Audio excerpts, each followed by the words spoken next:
Hello विद्यार्थी मित्रों, हूँ छूँ अशोक पटेल और आज विडियो में આપણે ધોરણ 8 कक्षा 8 दिनांक 2/9/2023 तो ये આપણે એકમ કસોટી જોવાના છીએ।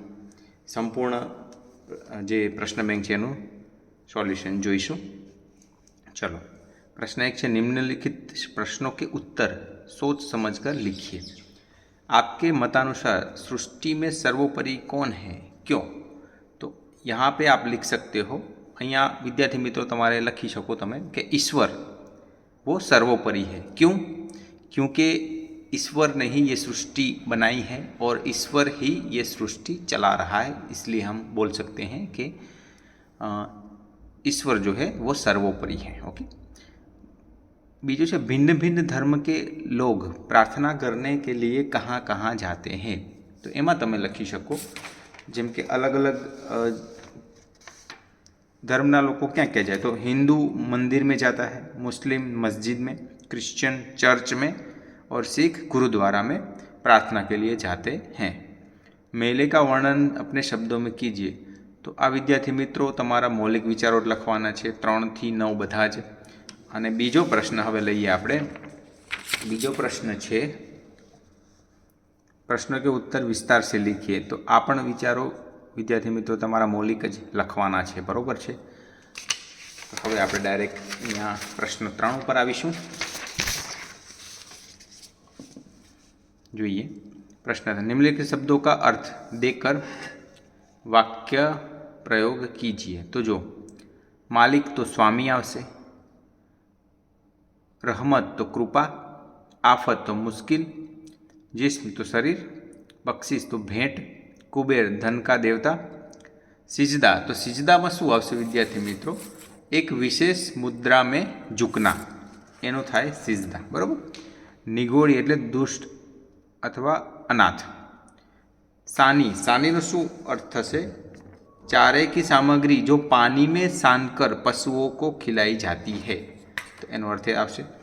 सबील एटले प्याऊ अने परीक्षण ए थशे जांचना। चहेती प्यारी, दिक्कत मुश्किल। 14मो आवशे प्रशिक्षण, तो एमां आवशे तालीम।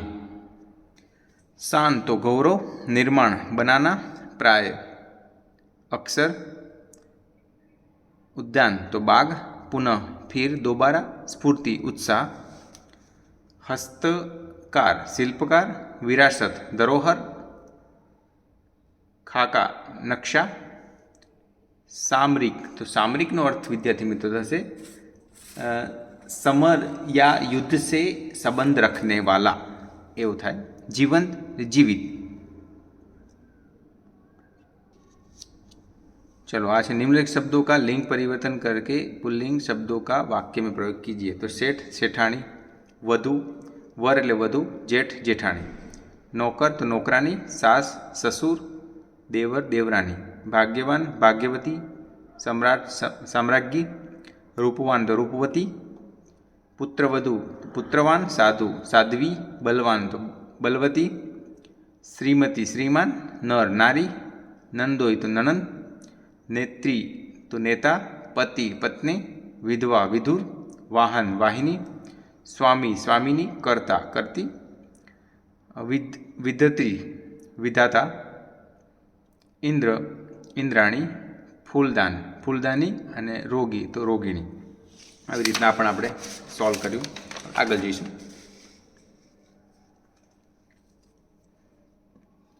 હવે આ પ્રશ્ન 5 में निम्नलिखित गद्यांश पढ़कर प्रश्नों के उत्तर लिखिए। तो अहींया एक फकरा आप्या छे, एना नीचे प्रश्नों जवाब आपणे आपवाना छे। हवे पहलो प्रश्न, किसी देश की उन्नति और उत्थान किस पर निर्भर करता है? तो विद्यार्थी पर निर्भर करता है। क्यों? तो यहाँ पे ये भी प्रश्न है कि क्यों?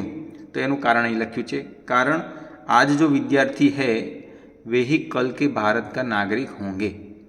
भारत की उन्नति एवं उसका उत्थान नहीं कि उन्नति और उत्थान पर निर्भर करता है। तो अहीं सुधी तमे लखशो, बराबर। बीजू है, राष्ट्र को शक्तिशाली बनाने हेतु विद्यार्थियों का क्या कर्तव्य है? तो अपने भावी जीवन का निर्माण बड़ी सतर्कता और सावधानी से साथ करें, उन्हें प्रत्येक क्षण अपने राष्ट्र को समर्पित करें। तो ये आखो जवाब आवशे। किस प्रकार के विद्यार्थी राष्ट्र एवं समाज के लिए बोझ बन जाते हैं? जो विद्यार्थी राष्ट्रीय दृष्टिकोण से अपनी जीवन का निर्माण नहीं करते वे राष्ट्र और समाज के लिए बोझ बन जाते हैं। उपर्युक्त गद्यांश में कौन से मुहावरे का प्रयोग हुआ है? बोझ बनना ये मुहावरोનો उपयोग થયો છે।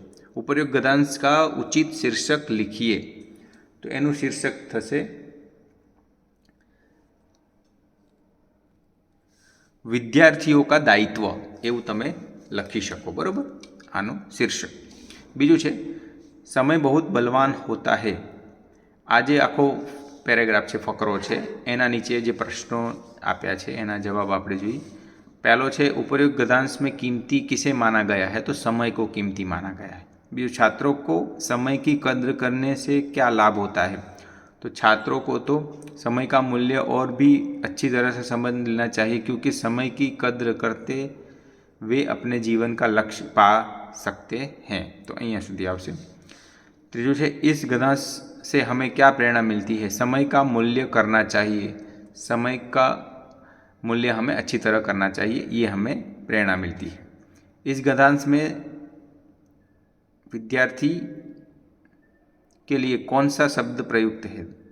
तो छात्रों ये शब्द वापर्यो छे। इस गद्यांश का उपयुक्त शीर्षक लिखिए। समय का महत्व है मूल्यवान समय, आ बंनेमांथी तमे गमे ते लखी शको। बरोबर। तीजू छे आ फकरो आप्यो छे, एमां आपणे जवाब प्रश्नोना जोईए। जो गिनने योग्य न हो इनके लिए परिच्छेद में कौन सा शब्द प्रयुक्त किया है? तो आ छे नगण्य, आ शब्द यूज थयो छे, नगण्य। बराबर। चलो, बढ़ती जनसंख्या से किस में कमी आई है? तो अहींयाथी चालू करीने बढ़ती जनसंख्या से अनेक प्रकार की समस्याओं को जन्म दिया है। रोटी, कपड़ा, मकान की कमी, रोजगारी, निरक्षरता। तो आखो जे है ये तमारे अहींया लखवानो। बरोबर। हवे एना पछी छे बढ़ती जनसंख्या से किस जन्म दिया है? तो एमां पण आज जे छे अहींया सुधी तमारे आज आवशे। बरोबर। जवाब, जनसंख्या बढ़ने से किन चीज़ों में बढ़ोतरी हुई है? तो एमां विद्यार्थी मित्रों तमे लखी शको। तो आनो जवाब लखी सको तमे चौथानो, बढ़ती जनसंख्या समक्ष हमारा विकास बहुत कम रह गया है और विकास कार्य दिखाई नहीं देते। बढ़ती जनसंख्या समक्ष अभी सभी सरकारी प्रयास असफल दिखाई देते हैं। कृषि उत्पादन और औद्योगिक उत्पादन बढ़ती संख्या सामने नगण्य सिद्ध हो रहे हैं। तो आ रीत तो तमे जवाब लखी शको चौथानो। बराबर। इस गद्यांश का उपयुक्त शीर्षक लिखिए, तो एमां आवशे जनसंख्या ये शीर्षक तमे आपी शको। बराबर। आने चौथुं छे आपणे संसार में सबसे मूल्यवान वस्तु समय है। तो आ जे छे ने आखो एमां तमे आपणे प्रश्नना जवाब आपवाना छे। समय को सबसे अमूल्य वस्तु क्यों कहा गया है? तो क्योंकि दुनिया की अधिकांश वस्तुओं को घटाया बढ़ाया जा सकता है, पर समय का एक क्षण भी बढ़ा पाना व्यक्ति के बस में नहीं है। એટલા માટે આપણે કહી શકીએ કે અમૂલ્ય વસ્તુ है। किस प्रकार के विद्यार्थी पछताते हैं? जो विद्यार्थी अपना बहुमूल्य समय खेल कूद, मौज मस्ती तथा आलस में खो देते हैं वे जीवन भर पछताते हैं। मनुष्य क्या कर्तव्य है? तो मनुष्य का कर्तव्य है कि जो क्षण बीत गए हैं उनकी चिंता करने के बजाय जो अब हमारे सामने है उसका उपयोग करें। तो चलो एना पछी शिक्षा कैसे प्राप्त की जा सकती है? समय के उपयोग से ही शिक्षा प्राप्त की जा सकती है। एनो जवाब आपे चौथा। इस गद्यांश का उपयुक्त शीर्षक लिखिए। तो आनो आपणे शीर्षक समय और शिक्षा ए रीतना आपी शकीए।